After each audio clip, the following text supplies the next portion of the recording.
நீங்கள் வீடியோ பண்ணீங்கன்னா art videos போயிருக்கேன்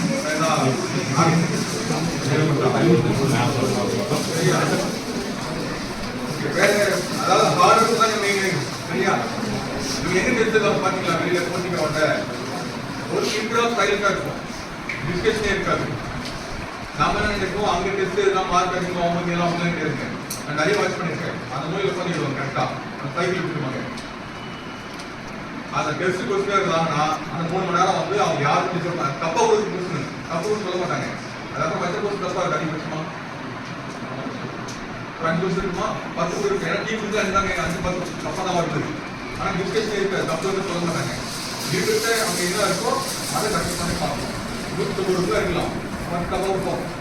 நம்ம என்ன பண்ணுவோம் சில பேர் என்ன பண்ண முடியுமா அங்கேயே அதை வச்சு போராடுறோம் தப்பா இருக்கு தப்பா இருக்கு வீரன்றோம் நிறைய கொஸ்டின் நம்ம இதேதான் எக்ஸாம்பிள் அங்கதான் நம்ம ஹாலில் போகிறவங்க தப்பு இருக்கணும் தப்பு மொத்தமே இருக்காது கரெக்டாக இல்லையா.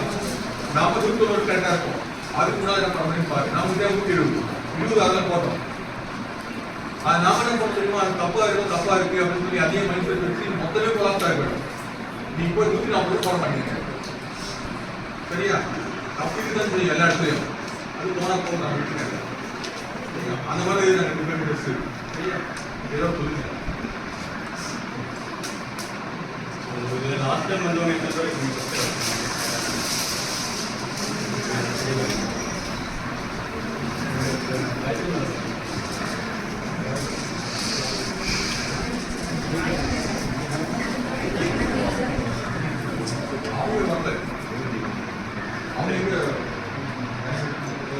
எல்லாரும் நீங்களும் அப்படிதான் வேலை வாங்கினா டைம் இருக்காது.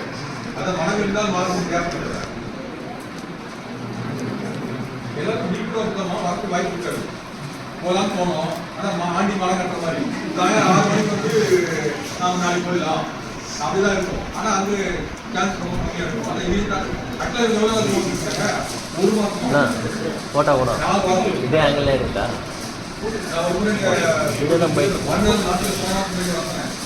வீடியோ போயிட்டு தான் இருக்கு. போனே கால எனக்கு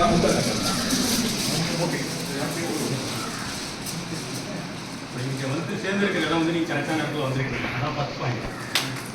ஏன்னு கேட்டிங்கன்னா சார் வந்து ஆல்ரெடி ஜாபில் இருக்காரு. நாங்கள் வந்து சேர்ந்து ஒரு 3 மாதம் தான் ஆகுது. 3 மாதத்தில் இந்த சண்டே வரணும்னு சொல்லிட்டு நாங்கள் ட்ரை பண்ணிருக்க முடியும். பட் அப்படி இருந்தும் அந்த டிபார்ட்மெண்ட் எங்களோட ஆர்கானிக் டிபார்ட்மெண்ட் தான் சார் இருக்காரு. அவர் அதுக்கு உங்களுக்காக அந்த டைமை ஸ்பெண்ட் பண்ணி இந்த அளவுக்கு ஃபோக்கஸ் கொடுக்குறாருன்னா அதை நீங்கள் கரெக்டாக யூஸ் பண்ணுங்கள். வந்திருக்கிற இடம் நீங்கள் கரெக்டான இடம். நீங்கள் யூஸ் பண்ணுற விதத்தில் தான் இருக்குது. 2வது நீங்கள் படிக்கிறது எப்படினாலும் படிங்க. எக்ஸாம் ஹாலில் போய்ட்டு உட்காரும்போது உங்கள் ப்ரெசன்ஸ் ஆஃப் மைண்டை வந்து செதற விடாது. பயம் சுத்தமாக வரக்கூடாது. கொஸ்டின் படித்த உடனே என்ன கொஸ்டின் இருக்குன்னு பார்த்த மாதிரியே இல்லையே புதுசாக இருக்கே அந்த மாதிரி பயப்படவே தேவை. எல்லாமே நீங்கள் படித்த கொஸ்டினாக தான் இருக்கும். ஆனால் ஹாலில் போனதுக்கப்புறம் உங்களுக்கு எல்லாருமே ஒரு அந்த பதட்டம் வரும். அதை வரவிடாது. ஃபஸ்ட்டு தான் லாஸ்ட் டைம் படித்தவங்களே நான் வந்து மொத்தம் ஒரு 27 பேர் வந்து நான் கவுண்ட் பண்ணி வச்சுருந்தேன். நான் படிக்கும்போது அந்த 27 பேருக்கு 19 பேர் எல்லாம் கரெக்டாக இருக்காங்க. 8 பேர் அந்த 8 பேருக்கு வந்து தவற விட்டது காரணமே தான். ஹாலில் போயிட்டு இந்த ப்ரெசன்ஸ் ஆஃப் மைண்டை வந்து நீங்கள் கரெக்டாக வச்சுக்கணும். நிறைய படிச்சிருக்கேன் அந்த மாதிரிலாம் போனீங்கன்னா எல்லாருமே ஈக்குவல் தான். படிக்கிறதெல்லாம் சேம் படிக்கிற ஒரு சிலர் கொஞ்சம் எக்ஸ்ட்ரா கேட்சப் பண்ணுறாங்க, கொஞ்சம் கம்மியாக பண்ணுறாங்க. பட் அங்கே போய்ட்டு நீங்கள் ப்ரெசன்ட் பண்ணுறதை கரெக்டாக பண்ணிங்கன்னா 100% சக்ஸஸ் பண்ணலாம். டேட் இப்போ 12 ஜூலை 12 ஜூலை 12 இன்னும் ஒரு 10 நாள் தான் இருக்குது. விடாதீங்க, கண்டிப்பாக சக்ஸஸ் பண்ணலாம். இங்கே எது வேகன்சி கம்மியாக இருக்குன்னு ஃபீல் பண்ணாதீங்க. கண்டிப்பாக இன்க்ரீஸ் ஆகும் வேகன்சி. இது டவுட்டே இல்லை. எலெக்ஷன் வருது உங்களுக்கு தெரியும். 100% இன்க்ரீஸ் ஆகும். டிபார்ட்மெண்ட்லேயும் பேசினாலும் கண்டிப்பாக இன்க்ரீஸ் ஆகும். மினிமம் 7 கிராஸ் ஆகும். இது டவுட்டே இல்லை. 7,000 மினிமம் கிராஸ் ஆகும். டவுட்டே கிடையாது. கண்டிப்பாக படிங்க, சக்ஸஸ் ஆகும். எல்லாரும் வணக்கம். நான் ஒரு இங்கே 2 வருஷமாக படிச்சிருக்கேன். கரெக்டாக 2022 ஜனவரியில் வந்தேன். ஒரு 4 நாள் வந்து அப்படியே வெளியே நின்று நமக்கு வருமா படிப்பு வராதா, நம்ம எக்ஸசைஸ் மேனாச்சு எப்படி பண்ண முடியும் அப்படின்னு கொஞ்சம் யோசிச்சுட்டு தான் 4 நாள் வந்து வெளியே போயிட்டேன். சரி வந்து பார்க்கும்போது இங்கே எல்லாருக்கும் நல்லா படிக்கிறாங்க, நல்லா கோஆப்ரேஷனு. எல்லாருக்கிட்டையும் கேட்டு சார் விட நம்ம கூட பசங்களாம் நீங்கள் படிக்கணும், கூட நல்லா செய்யணும் அப்படின்னு சொல்லி நல்லா என்கரேஜ் பண்ணாங்க. ஃபஸ்ட் எக்ஸாம் எழுதினேன், கொஞ்சம் போயிடுச்சு. 125 கொஸ்டின் தான் போட்டேன். எக்ஸசைஸ் நல்லா வரல. அது மாதிரி ஒரு நம்ம நல்லா படிக்கணும், நம்ம எக்ஸசைஸ் மேனுன்னு சொல்லிட்டு லைட்டெல்லாம் படிச்சா ஆகாது, நல்லா படிக்கணும். ஆனால் அப்போ வராது நல்லது தான். ஏன்னா இந்த முறை ஒரு நல்ல இதுவாக செலக்ட் பண்ணியிருக்கேன். இல்லைன்னா லாஸ்ட்டில் போயிட்டு கொஞ்சம் இந்த முறை வரலன்னா நீங்கள் கவலையப்படாது. அடுத்த முறை இன்னும் நல்ல ஜாப்பாக கிடைக்கும், நல்ல டிபார்ட்மெண்ட்டாக கிடைக்குன்னு கண்டிப்பாக நான் நம்பணும். அதுபோல் தான் ஃபஸ்ட் டைம் வரதே நல்லது தான் நான் நினச்சேன். சார் அதான் சொல்கிறார், லோக்கல் வேறு எதுனா சின்ன டிபார்ட்மெண்ட்டாக எடுத்து கஷ்டப்படுறத விட அடுத்த முறை நல்லா எழுதி நல்லா இன்னும் நல்ல டிபார்ட்மெண்ட் கிடைக்கும் அப்படின்னு நம்பு சார். நான் அதுபோல் நல்ல டிபார்ட்மெண்ட்டாக எனக்கு கிடச்சிருக்கு. நல்லா இன்ட்ரெஸ்ட்டாகவும் வேலைலாம் நல்லா இன்ட்ரெஸ்ட்டாக தான் இருக்குது. வேலைன்னா கொஞ்சம் கஷ்டம்தான், டைமிங்கு அதெல்லாம் வச்சுக்கணும். இப்போ சார் சொல்லுவார், நல்லா படிச்சிடுங்க வேலைக்கு போனது ஃப்ரீயாக இருக்குங்க. அது கொஞ்சம் கம்மி தான். அங்கே போன பிறகு தான் தெரியுது சார் எப்படி டைமு இங்கே வராரு, எப்படி செய்கிறாரு, எனக்கே ஒன்றுமே புரியல. அது ரொம்ப ஆச்சரியமான விஷயம். சார் வந்து கிளாஸ் நடந்துருக்கு, எனக்கு ஒரு நிமிஷம் கூட தர மாட்டேங்கிறாங்க. ஹோம்ஒர்க் பண்ணுற மாதிரி இருக்குது, வேலை சனிக்கிழமை கொடுக்குறாங்க, ஞாயிற்றுக்கிழமை கொடுக்குறாங்க, வீட்டிலலாம் வந்து செய்கிற மாதிரிலாம் இருக்குது.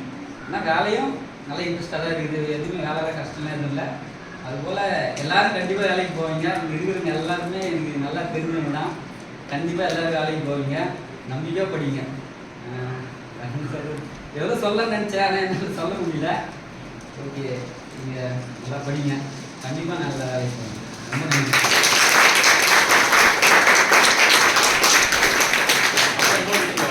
இங்கே சாரு ஆஃபீஸில் வந்து இன்ஸ்பெக்ஷன் இருக்காங்க. இன்ஸ்பெக்ஷன்னா எப்படி இருப்பாங்க, அதிகாரிலாம் ஸ்ட்ரிக்டாக இருப்பாங்க, அவரோட சீனியர் இருப்பாங்க. யார் வந்தாங்கன்னு கேளுங்க. சாரோட ஸ்டூடெண்ட் ஃபஸ்ட்டு அவர் வந்து ரெவன்யூவில் தான் போய் சேர்ந்துருக்காரு. ரெவன்யூவில் அறையிலேருந்து அதுக்கப்புறம் எக்ஸாம் எழுதிட்டு எல்ஐ ஆடிட் லோக்கல் ஆடிட் பண்ணல வந்து இப்போ இன்ஸ்பெக்டராக இருக்காரு. இப்போ வந்து ஆடிட் பண்ண வந்திருந்தாரு. இன்றைக்கி நான் கேட்டதுக்கு நான் எங்கே எங்கே போனாலும் சார் ஸ்டூடெண்ட் கண்டிப்பாக இருக்குது, தெரியாது இடமே இல்லை. அப்புறம் இன்னொரு முறை வந்து நம்ம நவீனா இங்கே படித்தாங்கல்ல, அவங்க இப்போ ராணிப்பேட்டு இருக்காங்க. நான் அவனுக்கு கிளாஸ் எடுத்துக்காக போன முதல்கிழமை ஒரு ஃபோன் வந்துச்சு, சார் இப்போ இந்த மாதிரி நான் ராணிப்பேட்டில் பேசுகிறேன், நான் அப்புறம் பேசுகிறேன் அப்படின்ட்டேன். ஆனால் யாரும் தெரியல. அப்புறமா தான் தெரியல, அவர் வந்து ஏடியா இருந்தார், இப்போ டிடியா இருக்காரு, டெப்டி டைரக்டர் ஆஃப் அக்ரிகல்ச்சர். அவரு போய் அங்கே நவீனா ஆஃபீஸ் போயிருக்காங்க. நீங்கள் எங்கேருந்து வரீங்க, எங்கே படிச்சீங்கன்னு கேட்டிருக்காரு. இந்த மாதிரி பேர் சொல்லியிருக்காரு. அவர் எனக்கு தெரியுங்க அப்படின்னு ஃபோன் போட்டுருக்காரு. உடனே சார் நான் ஒரு ஆஃபீஸர் பற்றி நான் பேசுகிறேன் அப்படின்ட்டேன். ஆக்சுவலாக நாங்கள் பிஓ ஒரு ஏடி. அப்புறமா தான் அவருக்கு நான் ஃபோன் பண்ணிட்டு ஆஃபீஸ் போயிட்டு ஒரு பட்டையம் ஃபோன் போடுறேன். சார் இது மாதிரி சாரி சார் ட்ராவல் எடுத்து இப்போ நான் யார் பற்றி எடுக்கா அப்படின்னு. அப்புறமா நம்ம ஃபோன் பண்ணி பார்த்துருக்காரு. நான் ஏடி பேர் சொன்னாங்க, செல்லும் மட்டும் எனக்கு டிடியா இருக்கும் அவர். இல்லை அவங்க இதில் வந்து நாங்கள் இன்ஸ்பெக்ஷன் போயிருந்தேன் ஊருக்கு, அந்த வில்லேஜில். இந்த மாதிரி உங்கள் பேர் சொன்னாங்க, அவங்க தான் அப்படின்னு. அப்புறம் அவர் பேர் நான் பார்ப்போம். அப்புறம் தோணை வேறு மாதிரி பேசினேன். ஃபஸ்ட்டு வரும்போது அன்னோன் நம்பர் வரும்போது ஒரு மாதிரி இருக்கும்ல, நபர் பார்க்குறேன் அப்படின்னுவோம். அவர் அங்கேயே இருந்துருக்காரு, 5 ஆஃபீஸில் இருந்துருக்காரு. போகுது ½ hour மேலே ஆகிட்டு நான் ட்ராவல் பண்ணும்போது கனிமொழி வந்து நம்ம போனேன். அந்த சாப்பிட்ட மேடல் பக்கத்தில் ஆஃபீஸுக்கு போய்ட்டு ஒரு 10 நிமிஷம் போட்டு தான் பேசுகிறேன். பார்த்தா அவர் அங்கே வந்துருக்காரு. ஸோ எல்லாருக்குமே வந்து எதுவுமே வந்து கிடைக்காதனால இல்லைங்க. ஆர்டர் பண்ணால் கண்டிப்பாக ஏதோ ஒன்று கண்டிப்பாக கிடைக்கும். ஏதோ ஒன்று இதோட நம்ம இன்னும் நல்லா ஆர்டர் பண்ணால் கண்டிப்பாக நம்ம நினைச்சது கிடைக்கும். இப்போ பாருங்க, இப்போ 6th படிச்ச மாதிரிலாம் படிச்சுட்டு ஒன்றுமே தெரியாது, எல்லாம் மறந்துட்டேன். ஒரு 25 வருஷம் ஆகிட்டு நாங்கள் 97ல் நாங்கள் +2 முடிச்சோம் 2 பேரும். 97ல் +2 முடிச்சதுக்கப்புறம் 2000ல் ஜாயின் பண்ணோம். இப்போ ஆர்வேல ஜாயின் பண்ணோம். அந்த 3 இயர்ஸும் எந்த ஒரு டச்சும் கிடையாது. 2019ல் 2 பேரும் வெளியே வந்தோம். அவுட் ஒரு 24 இயர்ஸ் எந்த ஒரு டச்சுமே கிடையாது. அதுக்கப்புறம் தான் இதில் வந்து நாங்கள் எங்களால் முடியும்னா உங்களாலே முடியாது. இல்லை முடியுங்க, ரெகுலராக பார்த்தாங்க. அதான் மீன் சரிங்களா. இப்போ பாருங்க, அவர் பேர் என்ன சொன்னோம், ஜெய்வேல். ஜெய்வேல் வந்து ஃபஸ்ட் பேட்ச் இருக்கும்போது வந்தார். இப்போ பாருங்க, அவருக்கு இன்ஸ்பெக்டர் இருக்காரு, லோக்கல் பஞ்சாயத்து இன்ஸ்பெக்டர். அப்புறமா தான் நான் சொன்னேன், அந்த போகிரி பண்ணுற டைலாகை மாற்றுறாங்க. அது சொல்லுவாங்க, நீ படித்த ஸ்கூல் எச்எம் எச்எம்ஏ தான் படிச்சிருக்காங்க. அதனால் அவங்க தம்பியும் பாருங்க, அவங்க தம்பி பேர் நினைக்கிறேன், அவங்க தம்பியும் அவங்க படித்தாங்க. அவங்க ஃபேமிலியே வேலை. எக்ஸாம்பிளுக்கு நம்ம செந்தூர் ஃபேமிலி யார் தெரியும் படித்தாங்க, அவங்க அம்மா செந்தூர், அவங்க அம்மா இங்கே எங்கே தான் படித்தாங்க. இப்போ வந்து அவங்க செந்தூர் வேலைக்கு போயிடுச்சு, அவங்க அண்ணன் வேலைக்கு போயிடுச்சு. இப்போ அவங்க தம்பி ஒருத்தங்கிறான் காசு தான், அவனுக்கு தான் செகண்ட் இயராக படிக்கிறாங்க, வெயிட் பண்ணிட்டு இருக்கான், தேடி முடிக்கிறதுக்கு.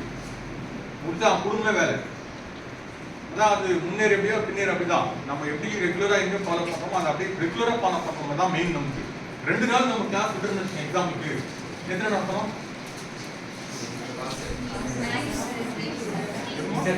International relationship scheme international relationship ஒன்று பார்ப்போம். இன்னைக்கு அந்த சித்தர்கள் கண்டிப்பா ஒரு கொஸ்டின் வருதுன்னு சொன்னோம். அது எங்கிருந்து வருதுன்னு தெரியாது. இப்போ நம்ம ஆக்சுவலி எண்ணிக்கை 2 3 மைன் அது எதுக்கடின்னு ஒரு பாயிண்ட் வரும், புதபெத்தர் அந்த பாயிண்ட் வரும், எல்லாத்துலையும் அந்த 2 வரைக்கும் கண்டினியூ வரும். அதில் பார்த்தீங்கன்னா நைட் உட்காந்து 2 மணி நேரம் பார்த்தா ஒரு டாபிக் சித்தர் மட்டுமே வீட்டில் இன்னும் இவ்வளோ புக் அடிக்க வச்சுருங்க சித்தருக்கு மட்டும் இன்னும் இருக்குது எல்லாத்துலையும் சித்தர் வச்சுருந்தேன். அப்போ எப்படி நம்ம 2 கொஸ்டின் வரணுன்றது கன்ஃபார்ம் ஆயிடுது இல்லையா? அப்போ படித்தணும் ஈஸியாகிடும். தேடி படிக்கணும், அதான் மெயின். படிக்கிறது முக்கியம் இல்லை, தேடல் இருந்தா மட்டும்தான் அது மனசில் நிற்கும். தேடாம ஏதோ படிக்கிறேன்னா அது கண்டிப்பா மெமரி ஆகாது. ஏதோ ஒன்று தேடி கண்டுபிடிச்சு பாருங்களேன் படிக்கிறதுல. ஒரு எக்ஸாம்பிள் ஏதோ ஒன்று இடல் சொன்னல ஏதோ பாயிண்ட் அப்புறம் தேடி பாருன்னு சொன்னேன். வீடு என்ன சொன்னேன்? அது நிறைய பேர் தேடுறது இல்லை, புரியுதுங்களா? தேடத்தே கிடையாது. ஆனா நான் வந்து போய் என்ன பண்ணேன், எல்லா ஊரும் தேடி எடுத்து பார்ப்பாங்க. ஆனா சொல்லுவேன் பேஜ் நம்பர் அந்த பக்கம் இருக்கு அந்த பக்கம் சொல்லுவேன். பேஜ் நம்பர் பண்ணி பதிவு சொல்லுவேன் எனக்கு சொல்ல நம்ம மக்கள் இருக்கு அப்படின்னு. ஓகே எல்லாரும் பிரேக் முடிச்சுட்டு திரும்ப வந்துருக்கேன். ஓகே ஓகே எல்லாம் ஓகே தான். இங்கே பாருங்கள் சார்.